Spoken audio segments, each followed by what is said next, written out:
to my channel. So the Kenyan political arena has been very lively of late. That's because there's been interesting developments like the church condemning the current regime despite being their ally when they first took office. Then there's the former CS of Interior, Matiang'i, dropping hints that he's going to take on Ruto in the 2027 elections.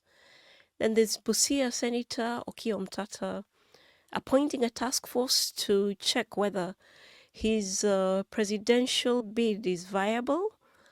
And then today, though, Embakasi MP Babu Owino dropped a hint on his X platform. So his post read, "Don't be cheated. This is where the future is. All Kenyans are advised to follow the duo. We will be there no matter what. Big things coming up." And then it was followed with a photo of Babu Owino and Ndindi Nyoro, who is the celebrated MP of Kiharu. This is a very major development because it suggests the two are planning to take on their respective parties, UDA and ODM, which I think is a very wise move because if they continue holding on to the membership of their parties, they won't be able to lure the new voters who happen to be young and are really yearning for change.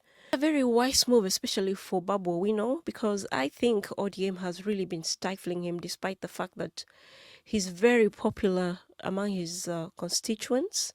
They said Sifuna and Babu are wasting their good years in ODM because it seems as if they're not allowed to shine. And just like 4 months ago, Sifuna went on press to deny an arrangement between Kenya Kwanza government and ODM. Then the next day, Tom Ojienda confirmed that ODM has made an arrangement with Ruto. And shortly afterwards, 4 members of ODM joined Ruto's government. So it seems as if Sifuna didn't know that arrangement was in place, yet he's the party's Secretary General. Then 2 weeks ago, when Gladys Wanga was having her homecoming ceremony as the new chairperson of ODM, the MC was allowing significant members of ODM to address the crowds, but he was not allowing Babu to address guys until the crowds demanded that he addresses them. Hello,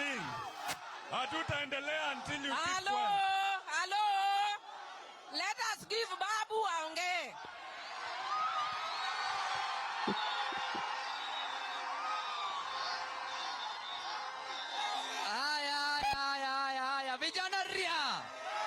Whether ODM likes it or not, Babu is a very popular politician. You see how the crowds are cheering him on more than the other leaders who address them.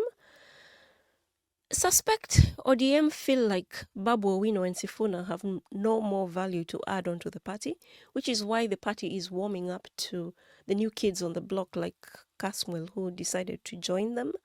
And I think they decided to warm up to Kasmuel with the hopes that he's going to influence his fellow Gen Zs to join the party, because at the moment, all political parties have realized that Gen Zs are a force to reckon with. I don't know how successful that's going to be because ever since Kasmuel announced he was joining ODM, a lot of people are claiming he's a traitor. Go back to the reactions of people about Babu's post. Here, support Okiya Omtatah, join forces with him and make Kenya great. Mr. President and Deputy President, respectively. Are Kenyans likely to see Ndindi, Nyoro and Babu Owino ticket in future? In 2027, Babu Owino has already expressed interest in the Nairobi gubernatorial ticket. This means a presidential ticket could happen in 2032 onwards. All support Okiya Omtatah. Publicly declare that you support. You won't be impeached because we've got you all. The force is stronger when we are all united.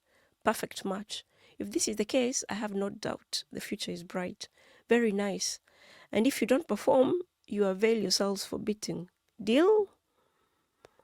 When this duo decides what they want, I will push their narrative till they clinch the big seat on the hill. Yes, I agree this is the future, but a distant future.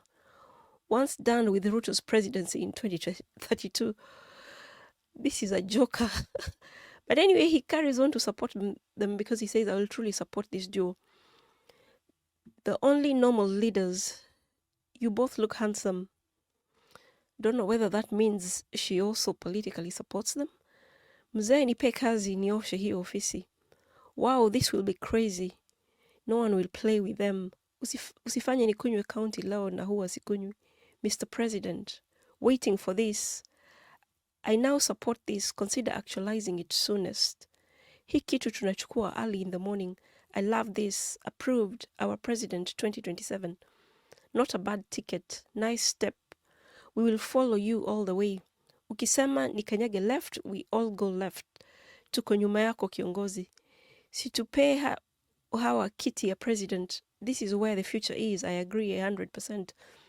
Kenya will be great again in your hands. Sasa hapa ndio kuna uzito, the best duo. Ni Babu kwa sababu.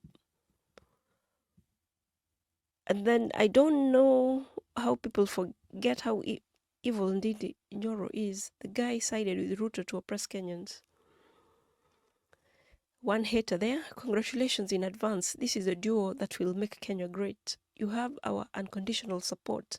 Our president and DP, whichever the order, we are okay with it.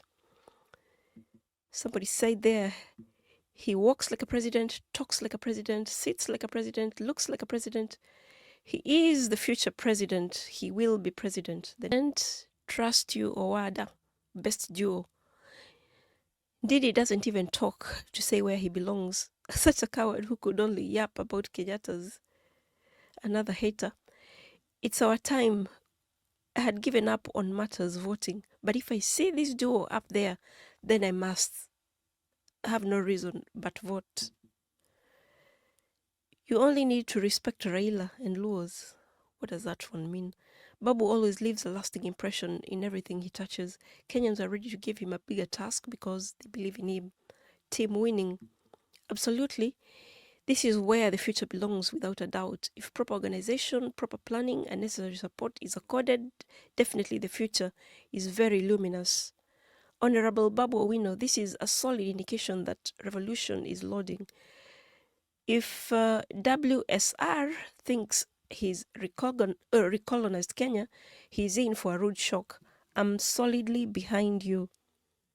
Ndindi Nyoro and Babu Owino refused to impeach Gachagua. They didn't show up for the voting sessions in parliament. So I think that has made them to be very popular because it seems like they don't follow Ruto's instructions blindly. And right now, especially if you're a politician from central Kenya, if you went against Rigathi Gachagua, who is proving to be very popular at the moment, it seems like your career in politics is over. Safe to say Ruto has another headache to deal with. If these two guys are actually going to form a new party, because they are very popular with the young voters who are now very interested in politics unlike before. And they form the biggest voting bloc. So this is a reason for Ruto and his allies to be worried. So just let me know what your thoughts are in the comment section below. Thanks for stopping by and see you on the next one. Bye for now.